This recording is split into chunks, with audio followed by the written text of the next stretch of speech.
Bonjour à toutes et bonjour à tous. Bienvenue à ce 118e webinaire Parlons RH en partenariat avec Factorial. J'ai le plaisir de recevoir Albin Prudon. Bonjour Albin et bienvenue à toi.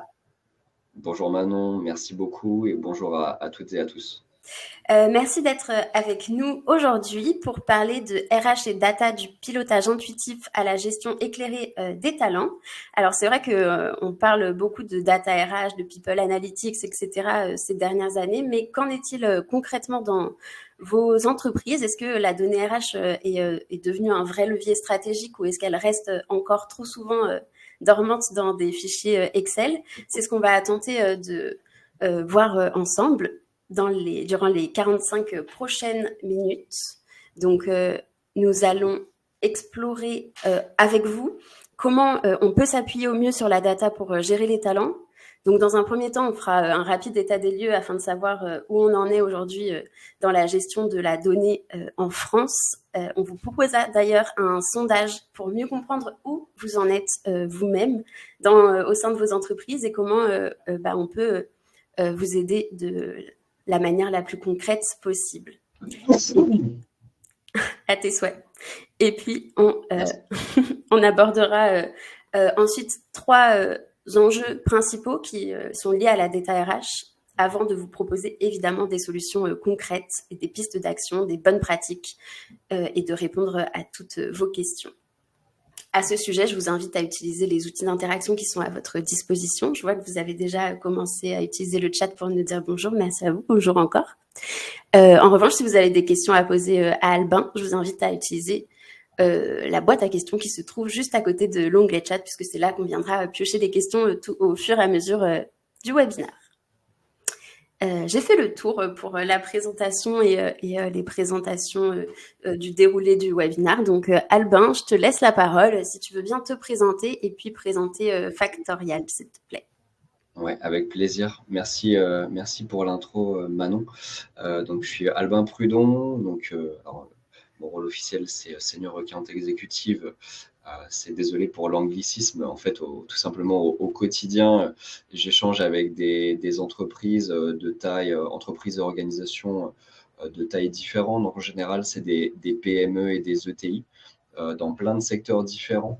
Et mon rôle, en fait, c'est de les aider à résoudre leurs problématiques RH qui sont assez diverses. Parce que Factorial est une solution SIRH, donc système d'information RH. Donc au quotidien, on va aider les entreprises à régler leurs petits problèmes liés à la gestion administrative, la gestion des temps, la gestion des talents, la gestion de la partie un peu plus liée au coût. Et la data se trouve un petit peu partout sur chacun de ces sujets-là, donc d'où notre petit rendez-vous aujourd'hui. Et donc Factorial, on accompagne environ 13 000 clients dans le monde et on a un peu plus de 1000 collaborateurs. Donc voilà, un état des lieux assez global. Merci Albin. Alors, tu as parlé de vos clients, de la taille, de leur secteur d'activité. Enfin, tu as dit que voilà, il y avait plusieurs secteurs d'activité, un peu tous les secteurs d'activité d'ailleurs. Est-ce que tu veux dire un petit mot supplémentaire sur vos différents accompagnements? Différents accompagnements, c'est-à-dire, pardon? Bah, sur les services que vous proposez. Ah oui, bien sûr. Ben, en fait, tout simplement, on règle des problèmes liés euh, à la gestion administrative. On accompagne nos clients aussi sur la gestion des temps. Donc, la gestion des temps, ça peut être le suivi des congés, des absences, des plannings, du pointage, la remontée vers les éléments variables de paie. Au niveau de la gestion des carrières, c'est toute la partie, euh, entre guillemets, presque obligatoire aujourd'hui. Donc, gestion des entretiens, des compétences, des formations, des recrutements. Euh, Pareil pour la partie financière. Donc, c'est tout. Les services vont être vraiment différents en fonction de la situation et l'objectif, c'est d'avoir tout à un endroit pour plus facilement prendre des décisions et y voir un peu plus clair au quotidien. Merci beaucoup, Albin, pour cette présentation. Eh bien, si c'est OK pour toi, je pense qu'on peut passer à la première partie du webinaire. Comme je l'ai dit en introduction, l'idée, c'est de poser un petit peu le décor, de comprendre où on en est aujourd'hui dans l'usage de la data RH. Il n'est plus là. Ou c'est moi. Alors, est-ce que vous pouvez me dire dans le chat si vous voyez toujours Albin ou pas? Il n'est plus là, on est d'accord, ouais. Merci. Plus là, plus là. C'est les aléas du direct. En plus, on est à distance, donc c'est malheureusement des choses qui arrivent. Je pense qu'il va se reconnecter incessamment sous peu.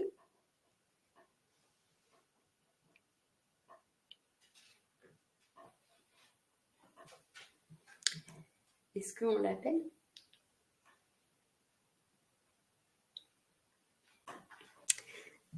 Désolée pour ce petit contretemps. Je pense que Mathilde, notre chargée de projet web marketing que vous ne voyez pas, mais qui est avec moi dans la salle, est en train de contacter Albin pour savoir ce qu'il s'est passé.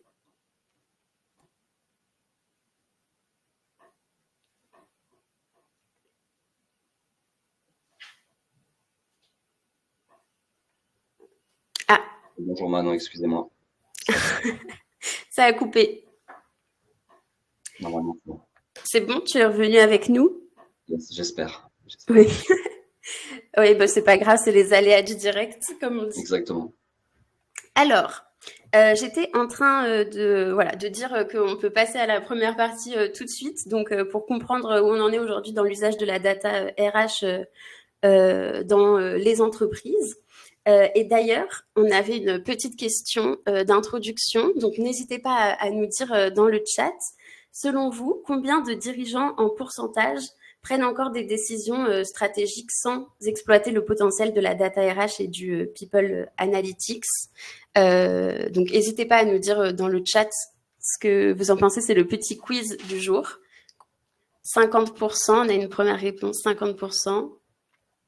La moitié, 10%.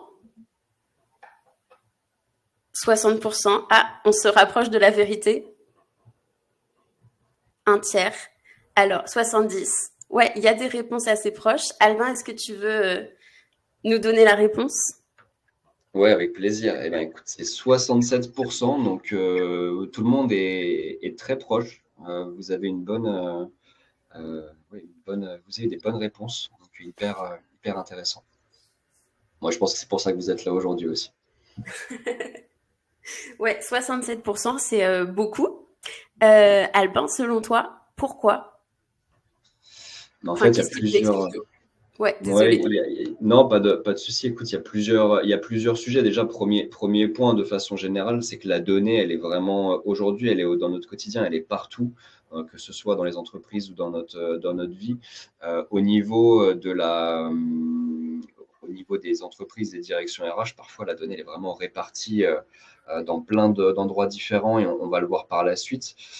Mais du coup, les problèmes que ça va amener pour les directions RH, c'est que du coup, manque de visibilité au quotidien pour prendre des bonnes décisions en temps réel. Parfois, on s'appuie sur de la donnée qui n'est plus à jour. Du coup, ça fait que les RH vont avoir la difficulté de prendre des décisions un petit peu à l'aveugle et c'est toujours un peu stressant. Et les deux derniers points, c'est le fait de, vu qu'on ne prend pas forcément des bonnes décisions, au fur et à mesure, on peut y avoir une déconnexion avec la direction générale, la direction financière, qui eux sont très chiffres en général. Donc voilà, c'est un petit peu l'objet aussi de ce qu'on va voir aujourd'hui pour essayer de vous permettre d'avoir des clés là-dessus. Et d'ailleurs, concrètement, aujourd'hui, il existe 3 grands niveaux de gestion de la donnée RH. C'est ce qu'on va voir dans quelques instants. D'ailleurs, je vous invite à vous rendre dans l'onglet sondage parce qu'on a un petit sondage, ou alors en fait, il apparaît à l'écran, auquel vous pouvez répondre. En fait, nous, on aimerait comprendre dans votre entreprise comment est-ce que vous gérez les données RH aujourd'hui. Est-ce que vous êtes encore sur Excel, papier, etc. Est-ce que vous avez plusieurs outils mais dispersés ou est-ce que vous utilisez déjà un SIRH? Je vous invite à voter. Comme ça, on aura une idée un peu plus claire.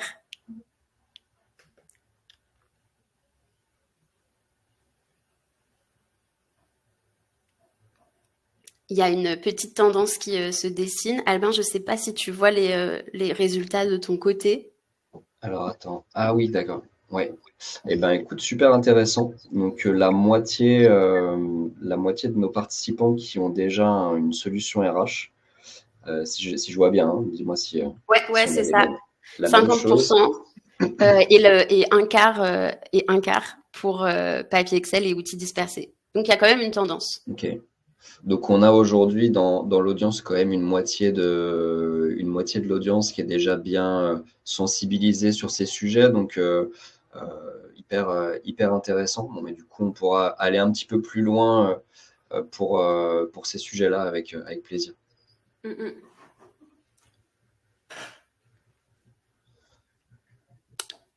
Alors, Et donc, oui, est-ce que tu veux qu'on enchaîne sur le sujet suivant ou tu voulais un peu plus de visibilité sur ça? bah, c'est selon toi. Est-ce que tu as quelque chose à rajouter sur cette partie? Alors, de mon côté, non, mais c'est vrai qu'au quotidien, en fait, ben, je suis content qu'on ait 50% de l'audience qui soit déjà avec une solution RH, mais c'est vrai qu'au quotidien, je suis encore surpris d'avoir pas mal de situations où il y a des entreprises même de taille importante qui fonctionnent toujours avec Excel. Donc, c'est bien qu'au fur et à mesure, il y ait une prise de conscience là-dessus parce que la donnée est vraiment, sinon répartie un peu partout, quoi. Ouais.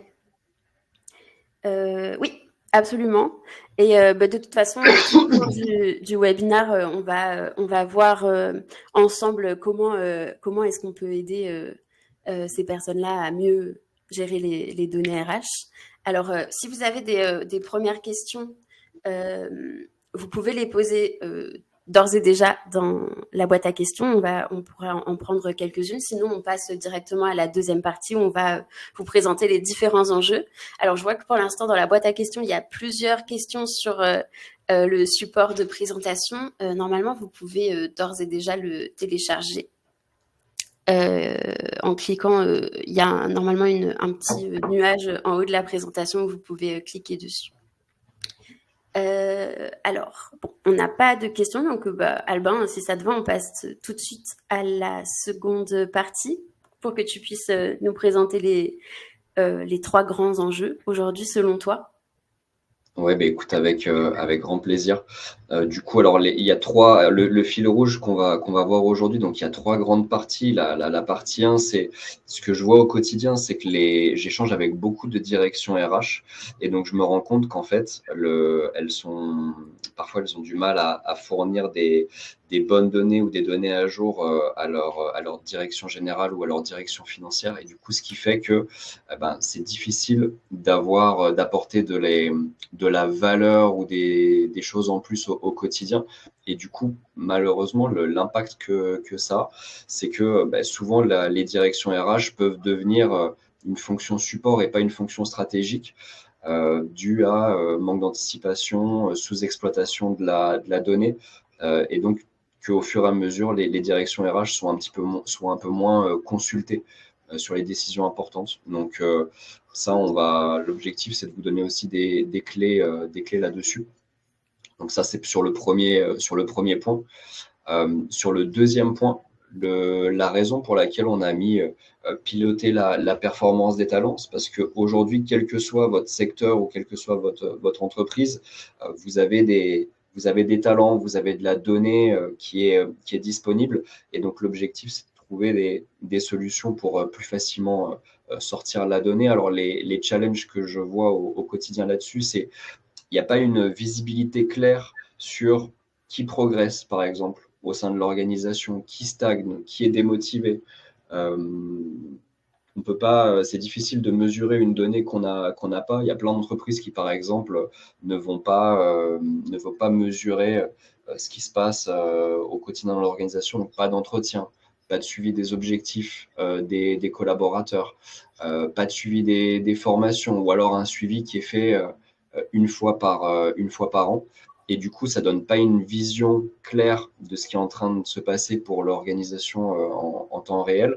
Et du coup, c'est difficile d'accompagner ces talents si on ne peut pas mesurer comment on peut les aider, quoi.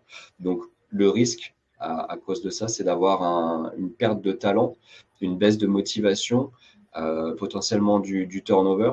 Donc, voilà, l'objectif, c'est d'avoir une meilleure mesure là-dessus. Et le troisième point qui est important et qu'on va voir aujourd'hui, c'est on a de la donnée, on va essayer de l'analyser ensemble, mais une fois qu'on a cette donnée, est-ce que ça va nous permettre d'anticiper ce qui peut se passer au sein de l'organisation? Donc anticiper, c'est-à-dire éviter qu'il y ait des talents importants pour l'organisation qui s'en aillent. Donc pour ça, on aura différentes solutions, mais l'objectif, c'est que ça ne devienne plus surprenant pour les organisations que des personnes partent parce que potentiellement, ouais, moi j'ai eu des cas où on m'a dit, une RH qui me dit au quotidien, en fait, j'ai un talent qui est parti, mais j'ai appris qu'il s'en allait parce que, enfin, j'ai appris qu'il était démotivé au moment où il s'en allait, quoi. Donc c'est pas du tout idéal comme situation. D'autant plus, ce troisième point est important quand on connaît le coût d'un recrutement raté. Ouais, c'est clair.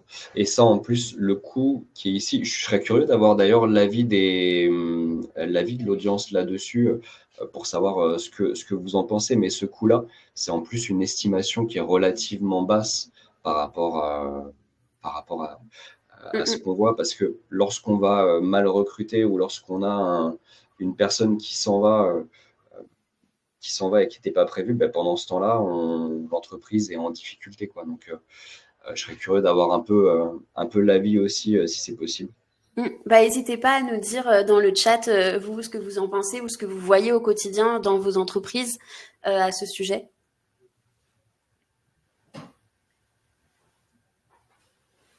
On voit qu'il y a une personne qui est en train de Oui, taper. plusieurs. Ah,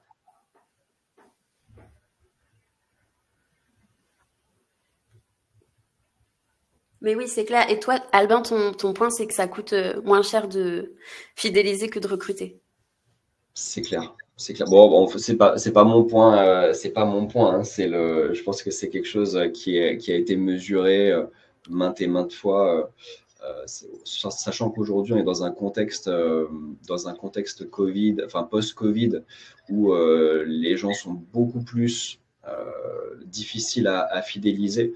Donc c'est pour ça que c'est important que les organisations fassent vraiment le maximum pour se concentrer là-dessus Mm, de mm. façon générale. Ouais. T'as eu des retours dans le chat? Alors, le coût différé d'un recrutement à un autre, ouais, c'est clair. Et Alejandra qui dit les autres employés se rendent compte que la politique de l'entreprise n'est plus bonne, donc peut-être qu'un départ en amène plusieurs autres. Mm. En effet, ouais. Ouais, c'est C'est vrai qu'on le. entend souvent cet effet un peu domino, quoi. Ouais, c'est clair. Un recrutement peut s'avérer beaucoup plus cher. Ouais. Entre le nouveau recrutement, perte de motivation de l'équipe, retard sur le travail effectué. Mm, mm.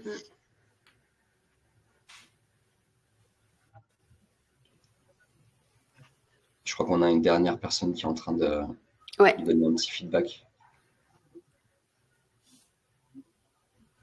De coût de l'onboarding. l'onboarding et Coût de offboarding. l'onboarding et importance de l'onboarding surtout, hein. Ouais. Et il y a aussi Christelle qui nous dit les entreprises prennent de plus en plus conscience que rater son recrutement, surtout de cadre, coûte cher, mais il faut continuer à influencer les dirigeants pour convaincre du coup d'un recrutement raté. Fidéliser un cadre est aussi difficile pour un dirigeant.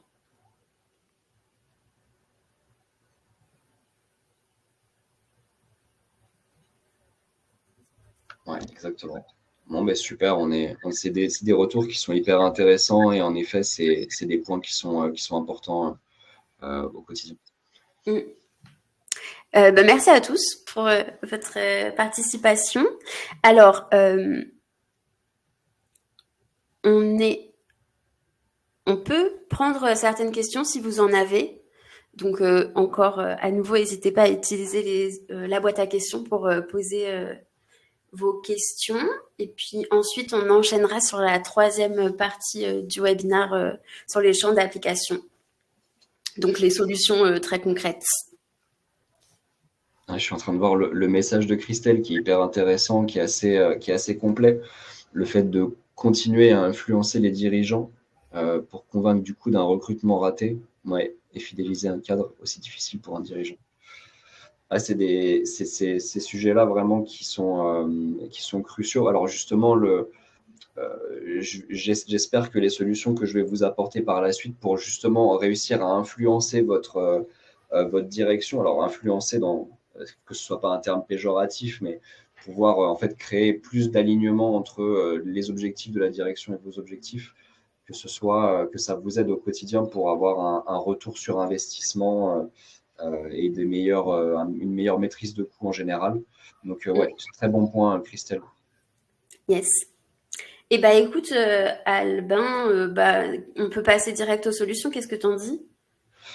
Ouais, et ben écoute, on va du coup pour les trois sujets qu'on a vu juste avant, on va vous proposer des solutions. Alors pour la partie 1, donc le fait de en fait transformer la direction RH en partenaire des directions générales et directions financières. J'ai un peu donné la réponse juste avant quand je répondais à Christelle, mais on va dire la solution numéro 1, c'est de se dire on va essayer de faire en sorte que la direction RH s'aligne avec la direction générale et la direction financière. Comment vous pouvez faire ça? En plusieurs étapes. Première étape, c'est identifier quels sont les objectifs stratégiques de la direction générale et de la direction financière.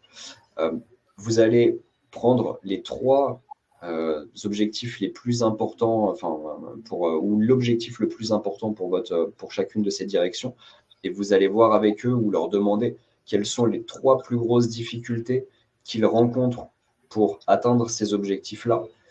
Et une fois que ça s'est fait, vous allez vous asseoir avec eux régulièrement, donc une fois par mois. C'est le timing qui est recommandé pour en fait travailler sur des solutions à mettre en place pour pouvoir peu à peu en fait améliorer ou enlever les freins qui peuvent faire qu'ils n'atteignent pas ces objectifs-là. Donc j'ai un petit cas pratique que je peux vous partager, plusieurs cas pratiques que j'ai en tête. Quelque chose que je vois souvent quand je parle à des directions RH, elles me disent voilà, on a un problème, c'est que moi, j'arrive pas à bien m'aligner avec ma direction financière et du coup, in fine, avec ma direction générale, parce que en fait, une des difficultés qu'on a, c'est que moi, j'ai pas accès aux heures qui sont faites en temps réel et eux, ils se plaignent que en fait, les heures supplémentaires qui sont faites dans l'organisation coûtent trop cher. Du coup, un plan d'action qui est possible, c'est de se dire, OK, on va traquer jour par jour les heures supplémentaires qui sont faites et on va les faire valider en amont par un responsable et que le responsable doive justifier ces heures-là pour pouvoir derrière autoriser ou non qu'on les accepte. Du coup, ça va au fur et à mesure réduire ce nombre d'heures et gagner un petit peu plus en contrôle et vous réaligner par rapport à votre direction financière. Ça, c'est un exemple que je vois souvent. Un autre exemple, c'est pouvoir traquer combien vous coûte le recrutement raté de X ou Y profils de talent, par exemple des profils technologiques, et construire un petit tableau de bord pour mesurer le coût de cet impact-là. Et derrière, ça vous permet d'aller chercher des solutions plus pratiques auprès de votre direction générale. Donc là, c'est quelques petits exemples que j'ai en tête. Pareil, n'hésitez pas à, à réagir si vous avez d'autres cas ou d'autres petits cas pratiques en tête. Et c'est en tout cas le point numéro 1 que je vois là-dessus, la solution numéro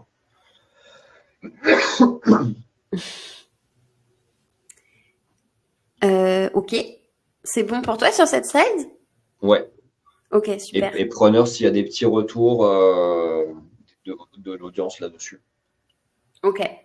Mais sinon, on peut enchaîner sur le suivant. Ouais, écoute, on enchaîne et puis si il y a des retours, on fera une petite pause. Parfait. Alors, du coup, pour aborder ton deuxième enjeu autour du pilotage de la performance des talents, euh, quelles sont les solutions que tu recommandes ou qui te paraissent en tout cas les plus euh, utiles, efficaces? Ouais, et ben écoute, quelles que soient les différentes priorités de votre direction générale ou de votre direction financière, euh, chaque entreprise a besoin d'engager ses talents ou de garder ses talents et de fidéliser ses talents, un petit peu comme ce qu'on a vu dans les réponses du chat tout à l'heure. L'engagement des talents, vraiment pour faire très, très simple et très basique, ça peut être une formule où on dit que c'est faire en sorte que le collaborateur se sente écouté au quotidien, sentiment que le collaborateur progresse au quotidien. Donc, il n'y a pas besoin que ce soit nécessairement une progression hiérarchique, hein. Ça peut être une progression dans son travail au quotidien. Ça peut être une progression horizontale, c'est-à-dire lui mettre à disposition peut-être des formations, des compétences pour l'aider à aller chercher un autre poste au sein de l'organisation et mettre en place un plan d'action.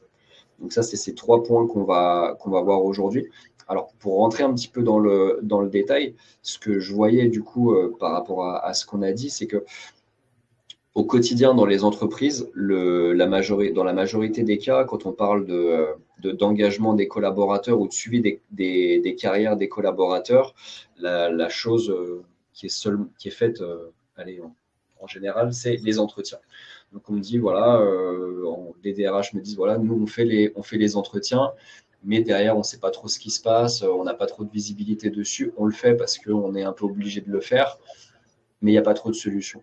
Et du coup, ce que je propose comme solution, c'est en fait tout simplement d'aller chercher un maximum d'informations pendant des entretiens, mais pas que annuels, pouvoir faire des entretiens qui vont avoir lieu à plusieurs moments pendant l'année pour pouvoir mesurer sur une période euh, continue en fait la progression ou l'engagement des collaborateurs.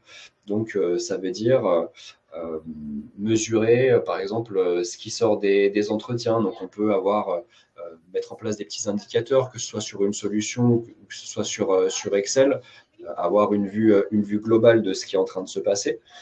Pareil pour les compétences des collaborateurs, mesurer la progression de leurs compétences, mesurer la progression de leurs objectifs et mesurer les formations. Ça, c'est vraiment les quatre points les plus importants. Une fois que vous avez ça, vous allez pouvoir commencer à analyser la donnée. Euh, L'objectif, c'est que ce soit pas quelque chose qui soit fait une fois par an, mais que ce soit fait à minima pour commencer tous les semestres et après tous les Ok. trimestres pour avoir de la donnée qui vit au quotidien. Et du coup, en plan d'action très pratique, vous mettez en place, quel que soit ce que vous avez au quotidien, quel que soit ce que vous avez en place chez vous dans votre organisation, que vous ayez un SIRH ou non, euh, mettez en place une grille de suivi des talents. Vous avez donc ces points-là, entretien, objectif, compétences, formation. Derrière, vous allez mettre en place un petit indicateur où vous allez mesurer le taux de complétion des entretiens au global et derrière par direction et au niveau individuel. Ça, c'est des choses qu'on peut faire, on peut le faire sur Excel. Bon, c'est pas, ça prend un petit peu de temps, mais au moins c'est possible de le faire. Et l'objectif, c'est que ça va vous permettre d'avoir une visibilité sur, de façon globale, est-ce que j'arrive à avoir une bonne vision et à récupérer un maximum de data, ou est-ce que j'ai de la difficulté à récupérer de la data, et du coup, vers quelle direction je dois aller mettre un plan d'action pour les relancer. Donc, une fois qu'on a de la data, derrière, ce que vous pouvez faire, c'est analyser, mettre une note par exemple, entre 1 et 5 par direction ou sur chaque collaborateur pour savoir quelle est leur performance globale au sein de leur organisation. Et ça, c'est un tableau vraiment facile que vous pouvez mettre en place sur Excel. Par contre, il y a beaucoup de données lorsqu'on va analyser les entretiens ou lorsqu'on va poser plein de questions aux collaborateurs, analyser des objectifs, des compétences, etc. Donc là-dessus, on a de la chance, c'est qu'aujourd'hui, il y a plein d'outils gratuits d'intelligence artificielle qui sont à notre disposition. Et en fait, ma recommandation et ce qu'on voit au quotidien sur le marché, c'est que vous pouvez utiliser l'IA pour vous faciliter l'analyse de toute la donnée que vous allez collecter. Donc, pareil, je vous donne des petits exemples. Excusez-moi, je m'en vais tout seul. Les allergies de printemps. Une des difficultés qu'on voit pour les entreprises, c'est qu'elles me disent, OK, je recollecte un maximum d'informations, mais parfois, je sais pas par où commencer. Donc, vous allez demander à l'IA d'analyser pour chaque collaborateur ou pour chaque type d'entretien que vous allez recevoir. Est-ce que tu peux faire un récapitulatif de l'entretien? Première question. Deuxième question, est-ce que tu peux me dire quelles sont les différences ou l'alignement ou le désalignement entre les réponses qui ont été données par le collaborateur et des réponses qui ont été données par le manager? Ça va vous donner un deuxième niveau d'information. Troisième question que vous pouvez demander à l'IA, est-ce que tu peux me sortir les forces et les points d'amélioration pour chaque collaborateur? Et le dernier point que vous pouvez demander à l'IA, c'est quel est le plan d'action qui est recommandé pour chaque collaborateur. Et du coup, ce petit récap, vous pouvez l'utiliser pour individuellement pour chaque collaborateur et derrière avoir ce suivi au niveau global. Donc, ça vous permet tous les trimestres, tous les semestres, vraiment en grand max, d'avoir une vue globale de ce qui est en train de se passer et de mettre en place un plan d'action pour l'adapter au fur et à mesure et vous assurer que les gens vont se sentir engagés et qu'il n'y aura pas de frustration ou de choses qui ne seront pas mesurées. Donc ça, c'est la première étape. La deuxième étape, alors attends, je regarde parce que ouais, on est toujours dans le bon thème. La deuxième étape, c'est la troisième ligne, c'est le fait de récolter du feedback régulier. Donc pour récolter du feedback régulier, il y a plein de solutions qui existent sur le marché, qui soient gratuites ou payantes. Un des premiers feedbacks que vous pouvez mesurer et que vous pouvez collecter, c'est l'indicateur, c'est le NPS. Alors, je ne sais pas si les gens connaissent le NPS dans le chat. Preneur d'avoir votre retour, un oui ou un non, sinon je l'explique. Oui, alors on a un oui, mais bon, peut-être que tu peux expliquer rapidement. Ah voilà, il y a quand même des noms, donc n'hésite pas à expliquer. Ouais, et ben pas de problème. Le NPS ou Net Promoter Score, c'est un indicateur qui va, donc c'est une enquête interne qui va mesurer la motivation et l'implication des collaborateurs. Donc c'est une note que vous allez pouvoir demander à vos collaborateurs d'attribuer. Donc une question très simple. Par exemple, recommanderiez-vous votre entreprise, notre entreprise à un proche?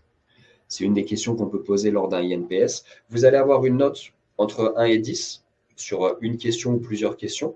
Cette note entre 1 et 10, elle va vous permettre de catégoriser les collaborateurs donc, qui ont répondu à cette enquête. C'est une enquête qui peut être anonyme. Et du coup, derrière, vous allez avoir d'un côté des promoteurs, c'est-à-dire des gens qui ont répondu une note entre 9 et 10, et au milieu des gens qui sont neutres, donc des gens qui ont répondu entre 7 et 8. Et pour tous les collaborateurs qui ont répondu en dessous de 6, ils sont considérés comme des détracteurs. Donc ça, en fait, le fait d'avoir cette enquête-là, déjà, ça va vous permettre de valoriser le feedback de vos collaborateurs et ça va permettre d'avoir des premiers retours. Vous allez voir, du coup, si au sein de votre organisation, vous avez plutôt des promoteurs ou des détracteurs. Et au fur et à mesure que vous avez des feedbacks, vous pouvez mettre en place un plan d'action. Donc, le plan d'action, c'est faire des mini-enquêtes mensuelles pour voir quelles sont les équipes les moins engagées. Une fois que vous avez identifié les équipes les moins engagées, même si ce n'est pas du nominatif, vous pouvez impliquer les managers et mettre en place des actions qualité de vie au travail ou des actions ponctuelles pour les aider à améliorer leur score. Et du coup, ça vous donne déjà un premier niveau de feedback et d'engagement des collaborateurs. Donc ça, c'était première recommandation. Deuxième recommandation, le deuxième type de feedback que vous pouvez collecter, c'est via des sondages sur la qualité de vie au travail, donc sur plein de sujets. Ça peut être l'espace de travail, la culture d'équipe, la motivation, etc., etc. Donc ça vous permet encore une fois d'avoir des feedbacks. Troisième type de sondage que vous pouvez diffuser à vos collaborateurs pour avoir des feedbacks et de la donnée, c'est leur satisfaction par rapport à des processus ou par rapport à des événements que vous avez mis en place. Donc, par exemple, chez Factorial, moi, quand je suis arrivé, on m'a diffusé un petit questionnaire de sondage. On m'a demandé qu'est-ce que tu as pensé du processus de recrutement. Est-ce qu'il y a des choses que tu as trouvées pas bien? Est-ce qu'il y a des choses que tu as trouvées bien? Qu'est-ce que tu changerais? Pareil pour mon processus de onboarding. On m'a demandé est-ce que tu te sens bien dans l'entreprise? Est-ce que tu te sens bien avec les bonnes clés pour réussir à faire ton travail? Est-ce que tu te sens bien motivé? Donc, tous ces sondages-là, ils peuvent vous permettre d'avoir accès à un maximum de données pour mettre en place un plan d'action. Et donc, la clé, ça va être de partager ces plans d'action pour pouvoir avoir une vue transparente avec le reste de vos équipes. Top. Albin, Ouais. avant de passer au troisième enjeu, quand tu parlais du suivi des données, de l'analyse des données avec l'IA, ça a suscité plusieurs questions dans la boîte à questions, justement. Donc, plutôt que de les prendre à la fin, on peut, si tu veux bien les prendre maintenant, parce que comme ça, on reste dans Sans le problème. thème. Ouais. Alors déjà, est-ce que tu as des outils d'IA gratuits à recommander?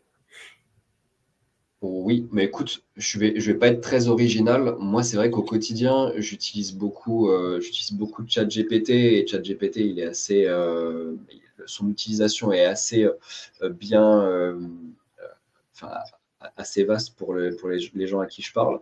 Pour les personnes qui veulent pas trop utiliser ChatGPT parce que c'est un outil américain, vous pouvez utiliser Mistral AI, qui est une intelligence artificielle française. Mais de façon générale, c'est des outils qui sont très puissants et ce qui est intéressant, c'est que si vous n'êtes pas encore trop à l'aise avec ces solutions-là, il y a des petites formations qui existent et donc chaque éditeur d'intelligence artificielle sont en train de développer des petites formations gratuites aussi pour vous aider à mieux l'utiliser et donc typiquement importer un Excel géant avec plein de data ou alors des Word géants avec plein de data et lui demander de faire des récaps ou des synthèses. Ok, super, merci beaucoup pour ta réponse. Et puis, quelles données est-ce qu'on fournit à l'IA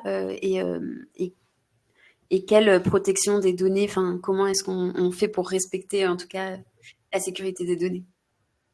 Oui, mais écoute, pour un des sujets que je vois beaucoup, c'est alors, la donnée en soi, elle peut venir de plein de sujets différents. Une des astuces, si jamais vous avez peur de mettre des infos un peu confidentielles, c'est lorsque vous donnez l'info ou lorsque vous demandez à l'IA d'analyser de la donnée, c'est de remplacer le nom des collaborateurs qui sont sur vos documents par un numéro d'identifiant aléatoire que vous avez Ok, en interne. Du coup, une fois que vous allez récupérer la donnée par la suite, vous saurez que ça correspond à tel identifiant et tel identifiant correspond à correspond à telle telle personne. personne. Ok, ingénieur. Exactement, Stéphanie, c'est exactement ça. On est aligné là-dessus.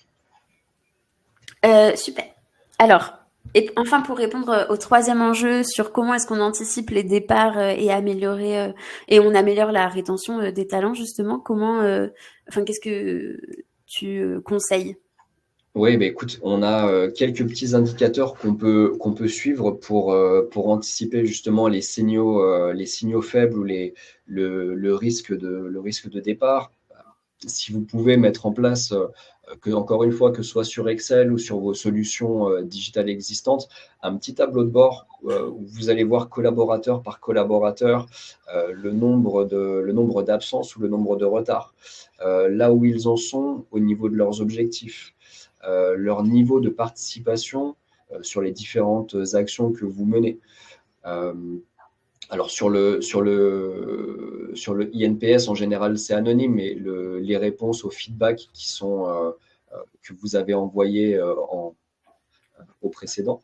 Et potentiellement, si vous avez des petits outils pour mesurer au quotidien on va dire l'état d'esprit ou le mood, pour reprendre le terme anglais. Mais en fait, tous ces petits indicateurs mis bout à bout, ils vont vous permettre de vous donner un peu de visibilité au quotidien de comment se sentent mes collaborateurs. Alors, ce n'est pas forcément quelque chose que vous pouvez traquer, enfin que vous allez regarder tous les jours, mais si vous voulez le regarder une fois par mois, ça peut vous permettre d'avoir un peu plus de visibilité et d'anticiper des collaborateurs qui sont à risque s'ils sont beaucoup en retard ou si leurs objectifs enfin, s'ils sont assez loin de leurs objectifs et si en plus ils participent plus trop, là, ça sent pas très bon, quoi. Donc, c'est un premier niveau de réponse là-dessus. Super. Et donc, comment... je pense que tu voulais présenter un outil qui s'appelle la Nine Grid Box, si je prononce bien. Exactement. Pareil, je suis assez curieux de savoir si tout le monde connaît la Nine Grid Box, bon, qui est un outil assez connu hein, euh, sur le marché. Ah, Oui. super, Manon l'utilise. Ok.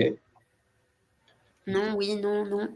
Bon, des réponses un peu assez Quand même, partagées. ouais, quand même partagé. Ok. Bon,